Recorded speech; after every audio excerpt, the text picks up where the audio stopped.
Salut messieurs, mesdames, personnes non binaires, un contenu un peu inhabituel aujourd'hui.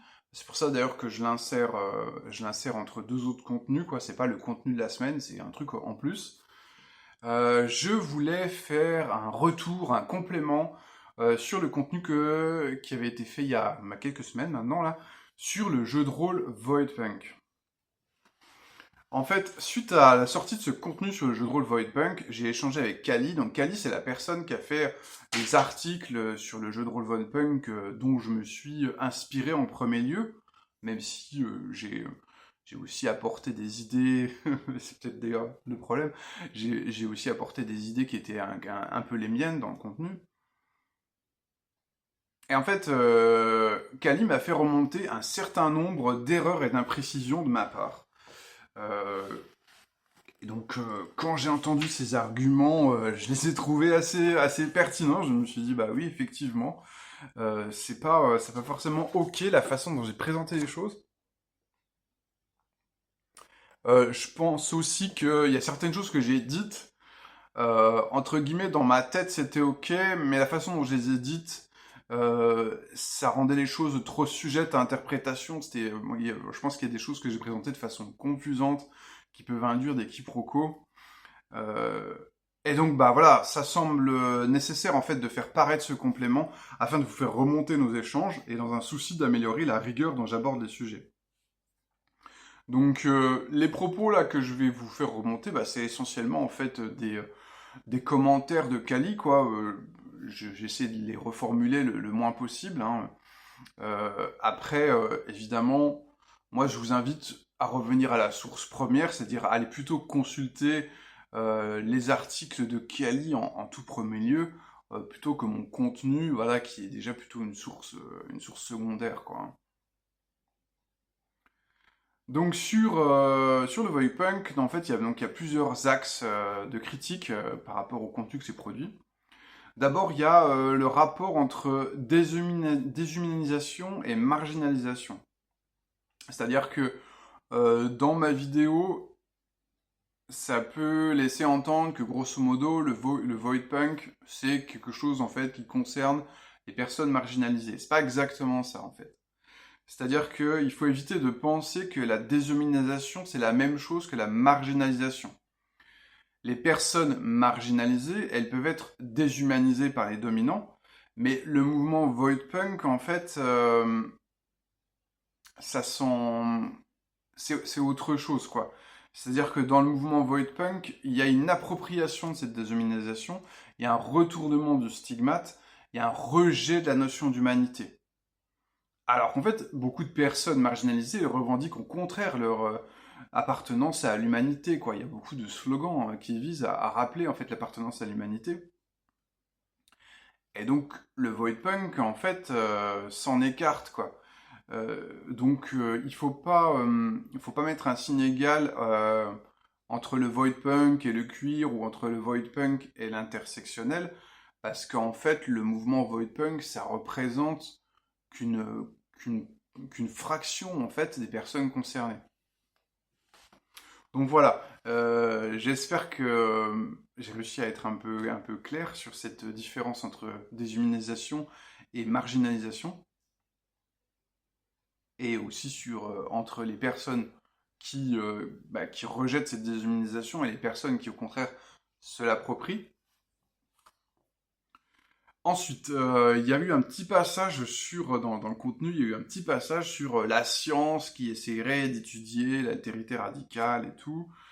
Et donc, j'ai pu laisser entendre, c'est pas forcément ce que je pense, mais j'ai pu laisser entendre que la science pouvait cartographier l'identité radicale. En fait, c'est pas vraiment mon propos de dire que la science était légitime à le faire, quoi. On peut considérer en fait que la science elle est en réalité invalide et illégitime à cartographier l'identité radicale. Donc, et quand la science entend le faire, à cartographier les identités radicales, eh bien en fait, elle va exercer sur elle une violence ontologique. Voilà, voilà. Ça, c'était sur ce petit dérapage non contrôlé que j'avais fait sur la science dans le contenu, hein, qui était voilà mon appropriation personnelle du débat. Ensuite, le tourisme identitaire. Alors là, on est plutôt au registre des oublis, c'est-à-dire que dans le contenu, j'ai oublié de parler du risque qu'il y avait de jouer Voidpunk dans une démarche de tourisme identitaire. Donc, l'idée du tourisme identitaire, en fait, c'est de jouer, quand on est une personne dominante, de jouer à incarner des personnes marginalisées, tu vois, pour un peu voir ce que ça fait, mais dans une démarche qui est de fun, de voyeurisme, ou éventuellement de se racheter une bonne conscience morale en disant, bah non, je suis quelqu'un de déconstruit, la preuve, j'ai joué une personne marginalisée, quoi. Et donc, la particularité du tourisme identitaire, c'est que c'est une approche assez égoïste et assez qui manque relativement d'empathie envers les personnes marginalisées qu'on tend à incarner, quoi. Et en plus, du coup, dans le tourisme identitaire, il y a aussi cette idée de même pas chercher à incarner fidèlement, c'est-à-dire qu'on va dans son roleplay, on va aussi plaquer des préjugés qu'on a, quoi, sans chercher vraiment à respecter ou à être fidèle à ses expériences autres, quoi.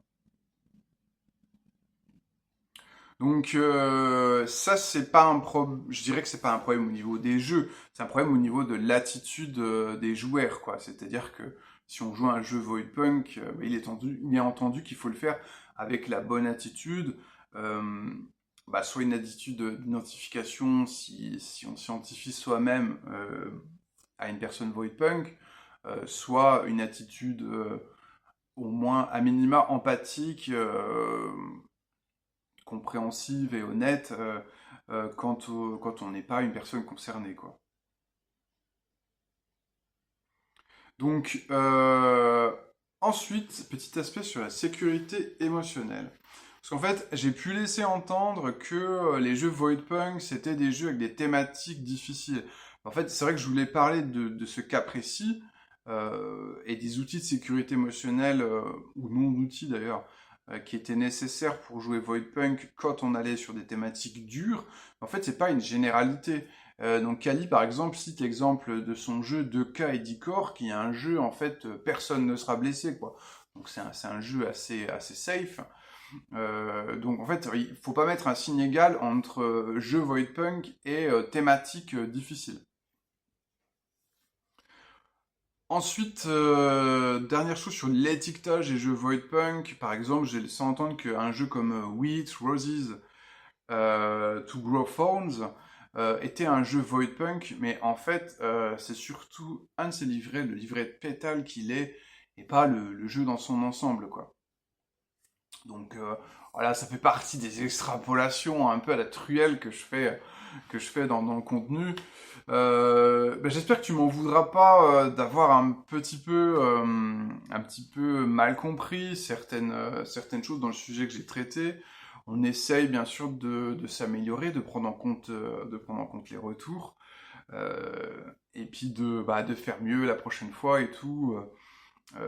Par exemple, sur le cas précis de assez compliqué. Je dois gérer avec mes propres contraintes de temps et mes propres problèmes, tout ça.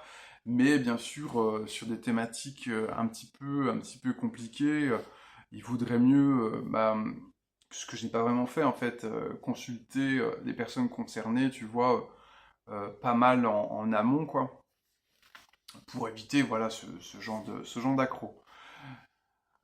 C'est valable pour des sujets politiques, mais c'est valable aussi sur des sujets plus purement théoriques et tout.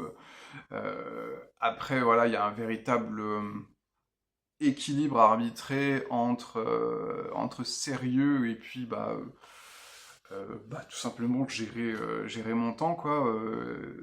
Et qui est pas, voilà, équilibre qui n'est pas toujours atteint. J'espère que à publier ce complément compense un petit peu. Ça fait un peu tard, je l'avoue, hein, quelques semaines après, mais bon, c'est mieux que rien, j'espère. Eh bien, on se retrouve à la prochaine, donc on va continuer sur les contenus sur la direction artistique. Allez, ciao!